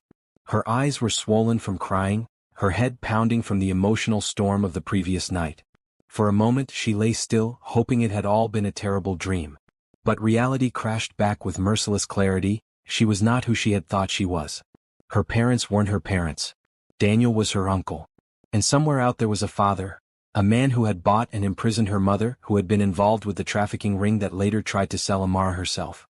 The circle of horror was complete, the pattern nearly repeating itself a generation later. Slipping from bed, Amara moved to the window. The day was dawning clear and beautiful, the storm-tossed sea now calm beneath a brightening sky. Such a contrast to the chaos within her. A soft knock at the door drew her attention. "Amara?" Zara's voice, innocent and untroubled. "Are you awake?" Mr. Hayes made pancakes. Pancakes. Such a normal, domestic thing. How was she supposed to sit across from Daniel now, knowing what she knew? "I'll be down in a little while," she called back, forcing her voice to sound normal. "Save some for me." "Okay." Footsteps pattered away down the hall. Amara sighed, moving to the adjoining bathroom. The face that stared back at her from the mirror looked different somehow, as if the revelations of the night before had physically changed her. She searched her features for traces of the mother she had never known. Wow. Even the name felt strange, precious.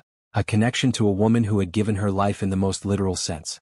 After showering and dressing in jeans and a simple blouse, Amara steeled herself to face the day, to face Daniel. She couldn't hide in this room forever, however tempting that might be. Downstairs, she found Zara chattering happily at the kitchen island while Daniel flipped pancakes at the stove. Aunt May sat nearby, nursing a cup of tea, her eyes finding Amara's the moment she entered the room. "Good morning," Daniel said, his voice carefully neutral.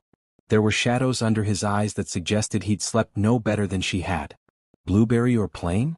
"Blueberry," Amara answered automatically, hyper-aware of how normal this scene would have appeared just 24 hours ago. A family breakfast, unremarkable except for the luxury of their surroundings. Now every interaction was charged with new meaning. Daniel wasn't just a generous benefactor. He was her blood relative. Aunt May wasn't her aunt by marriage but a woman who had known her biological mother. And Zara? Zara was still her sister, thank goodness, but even that relationship was more complicated than she had realized. "Did you sleep well?" Aunt May asked, the question loaded with subtext that Zara couldn't perceive.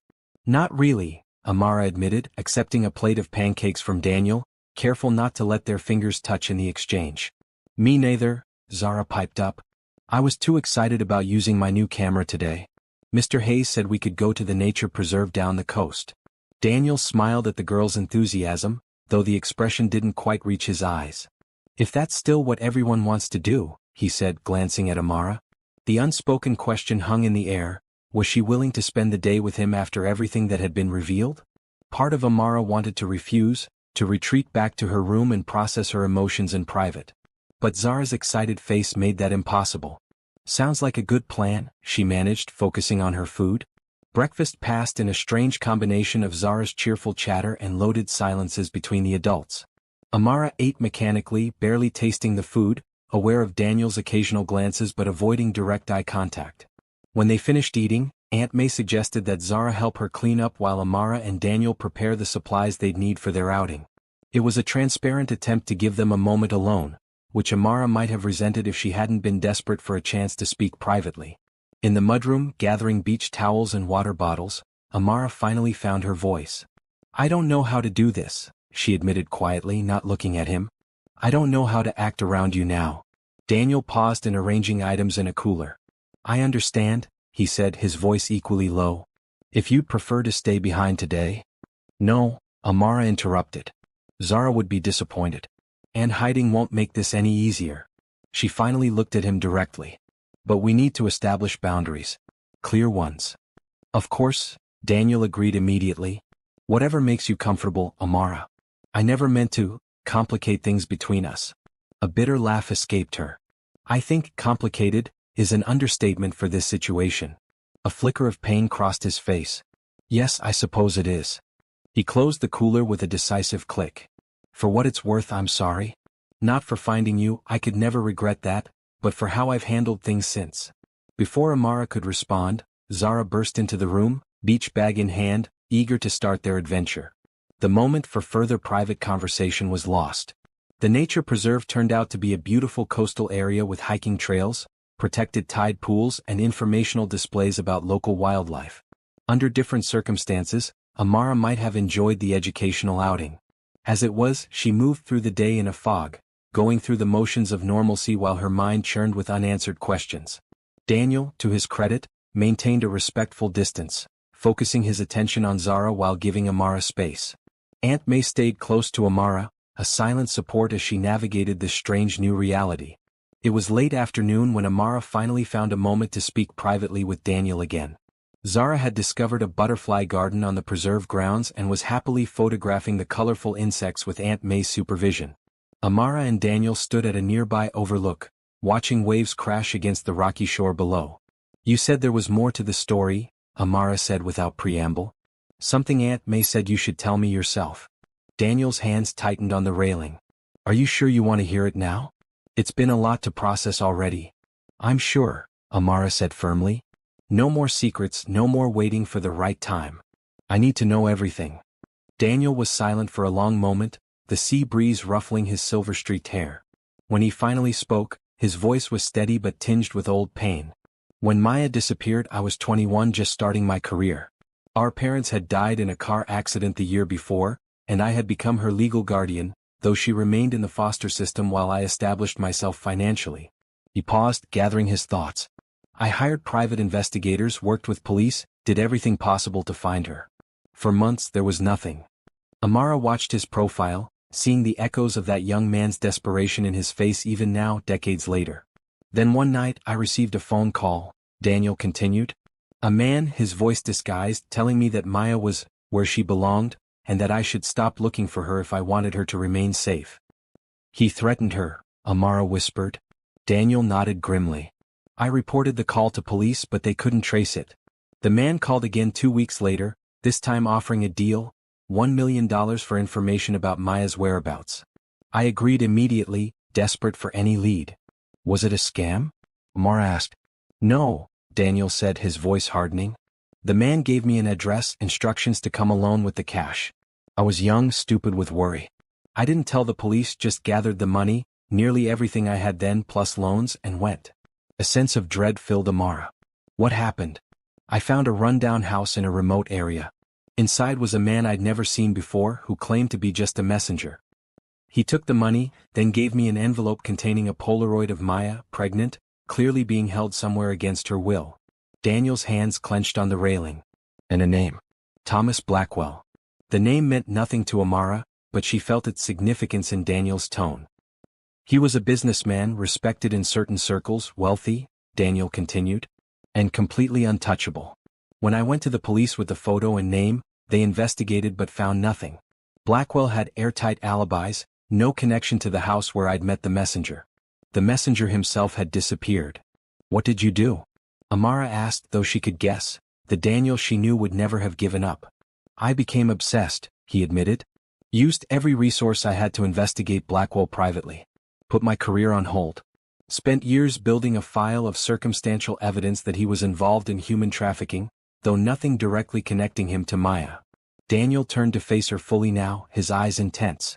3 years after Maya disappeared, I received another call. A woman who wouldn't identify herself told me that Maya had died in childbirth, but that her baby, a girl, had survived and been placed with a family. She refused to tell me which family or where, only that the child was safe, and that I should stop investigating if I wanted her to remain that way. Me, Amara whispered. She was talking about me. Daniel nodded. I didn't know for certain then, but I believed it. The timing aligned with when your parents suddenly had a newborn. But again, I had no proof, no legal way to pursue it. So what changed? Why were you able to find me now, after all these years? A shadow crossed Daniel's face. Blackwell died 8 months ago. Heart attack on his yacht. With him gone, some of his former associates became more willing to talk for the right price. I finally got confirmation about Maya, about you, and about the trafficking ring that had continued operating all these years. When I learned they were planning another auction, and that a young woman matching your description would be sold. He shook his head. I had to be there. I had to see for myself. And it was me, Amara said softly. The moment I saw you on that platform, Daniel said, his voice thick with emotion, I knew. You have her eyes, her expression. It was like seeing Maya again. Amara absorbed this, understanding finally dawning. So the men you were talking about on the phone, the ones who needed to be dealt with permanently, they were Blackwell's associates? The ones who had taken Maya, who had sold me as a baby to my parents. Yes, Daniel confirmed. The same organization passed down through the years. I've been working with federal authorities to dismantle it completely, to ensure they can never hurt anyone else. The pieces were falling into place, the full picture emerging with terrible clarity. And my father, my biological father, was he Blackwell? Daniel's expression darkened. We believe so, though DNA confirmation isn't possible now that he's dead. According to the information I've gathered, he collected young women, kept them isolated in properties around the country. Maya was one of many victims over the years. Amara felt sick at the thought of her origins. Conceived in captivity, her mother essentially a prisoner. Yet here she stood, free and alive because of that same mother's courage and sacrifice. Thank you, she said finally, surprising herself with the words. For telling me the truth. For never giving up on finding me. I made a promise to Maya, Daniel said simply. The night she disappeared, we'd argued. She wanted more freedom, I was being overprotective. The last thing I said to her was that I'd always look out for her, no matter what. His voice broke slightly. I failed her, but I was determined not to fail her child. Impulsively, Amara reached out and took his hand. The gesture was simple, human, family comforting family in the face of shared grief. You didn't fail, she said firmly. You found me. You saved me from following her fate. Daniel looked down at their joined hands, then back at her face, his eyes filled with a complex mixture of emotions. I want you to know, he said carefully, that whatever inappropriate feelings develop between us, they don't change the fact that I am committed to being the uncle you deserve, to supporting you in building the life you want. Amara withdrew her hand slowly, nodding. And I'm committed to moving forward with that understanding. No more confusion, no more complicated feelings. It wouldn't be easy. Feelings didn't simply disappear because they were inconvenient or wrong. But naming them, acknowledging the boundary that must exist, was the first step toward a healthier relationship. Amara. Mr. Hayes. Zara's voice called from the butterfly garden. Come see the huge monarch I found.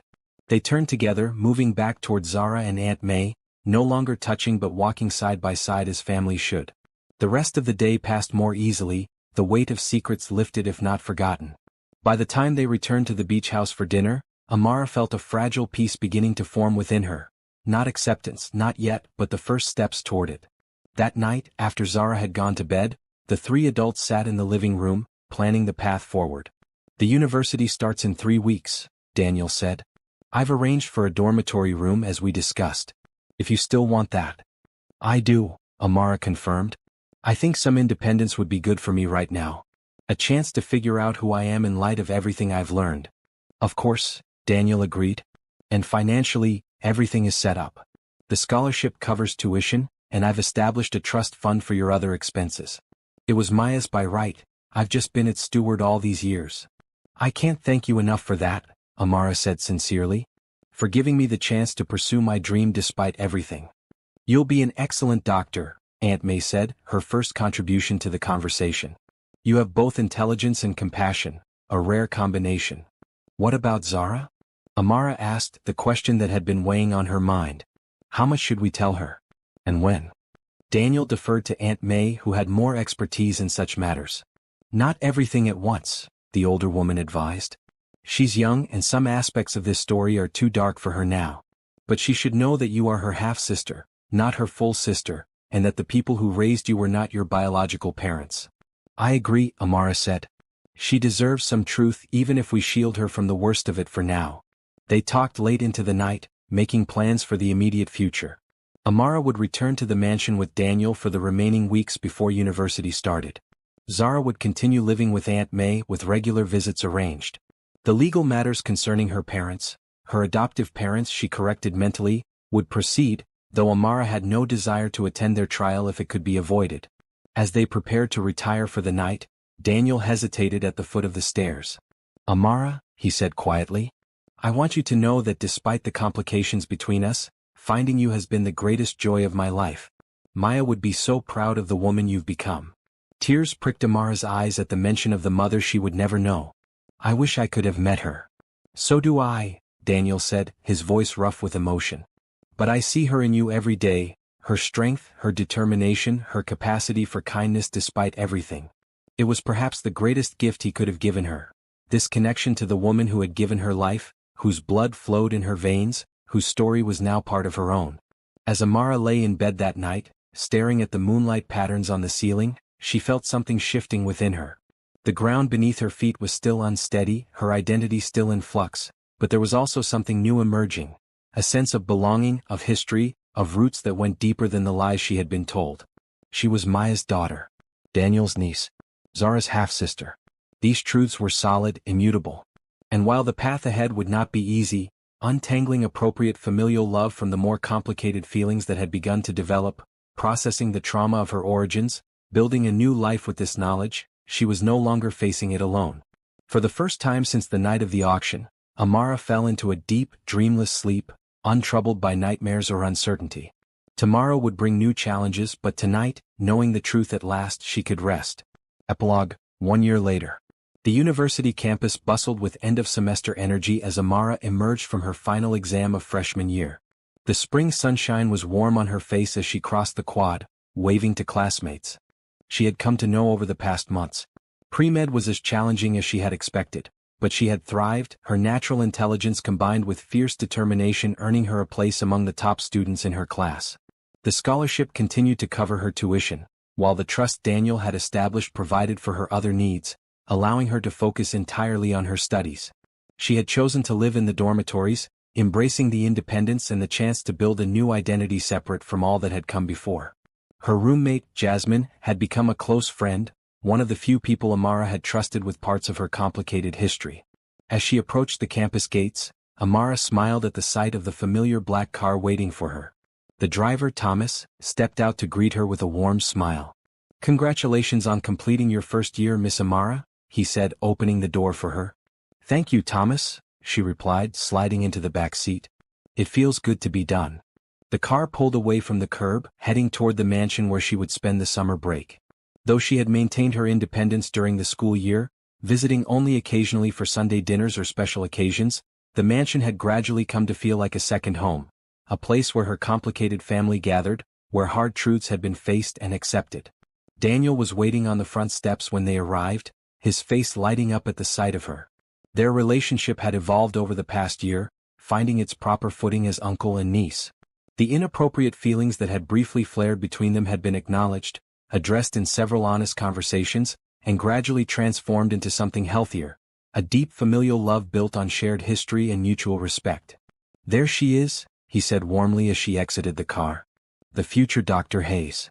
Amara smiled at the name she had chosen to adopt legally 6 months ago, embracing her true heritage while honoring the mother she had never known. Not for many years yet, she reminded him, accepting his brief hug. How was the exam? He asked, leading her into the house. Challenging but fair, she replied. I think I did well.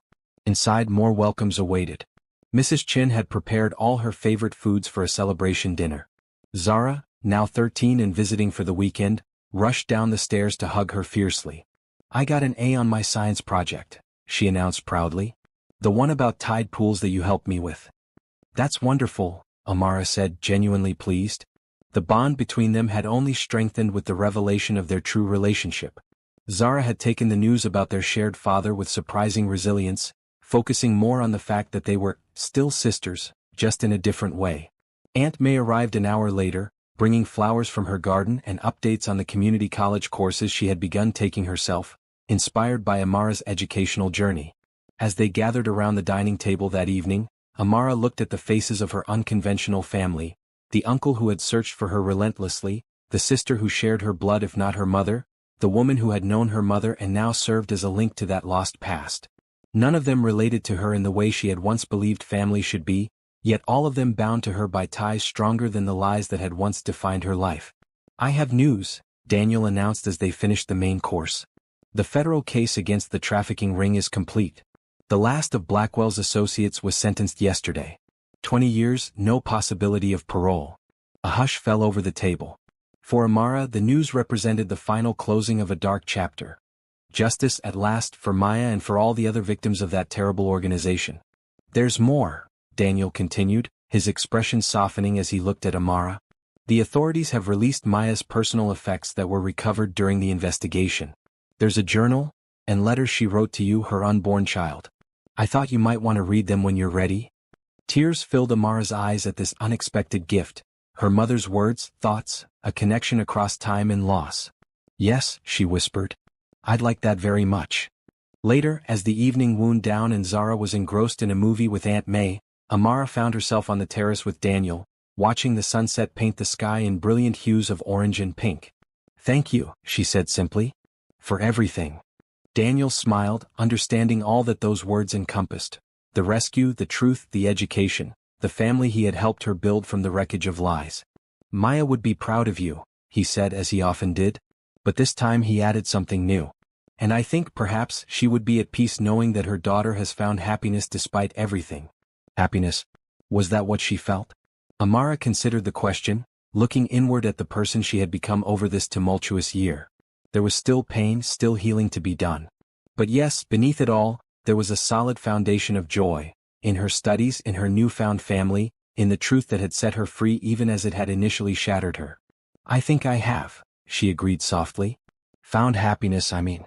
Not despite everything but perhaps because of it. Every part of this journey, even the darkest moments, has led me here. Daniel nodded, understanding. That's all Maya ever wanted for you. A chance to live freely, to make your own choices, to become whoever you were meant to be. As the last rays of sunlight faded from the sky, Amara felt a sense of completion, of coming full circle. From the terrified girl on an auction block to a young woman charting her own course, she had traversed a landscape of lies, betrayal, and shocking truths. Yet here she stood, stronger for the journey, surrounded by love that asked nothing in return except that she live authentically, freely, fully. The night air was sweet with possibility as stars began to appear overhead. Tomorrow, Amara would begin reading her mother's journal, hearing Maya's voice across the years. Next week, she would start a summer internship at the university hospital, another step toward her dream of becoming a doctor. In the fall, she would return to her studies, continuing to build the future she had chosen for herself. And through it all, she would carry with her the knowledge that had ultimately saved her. That family was not always what it seemed, that truth, however painful, was always preferable to comfortable lies, and that love, in its purest form, sought nothing but the beloved's happiness and freedom. For Amara Hayes, once a girl without a past, the future stretched before her, bright with promise and entirely her own.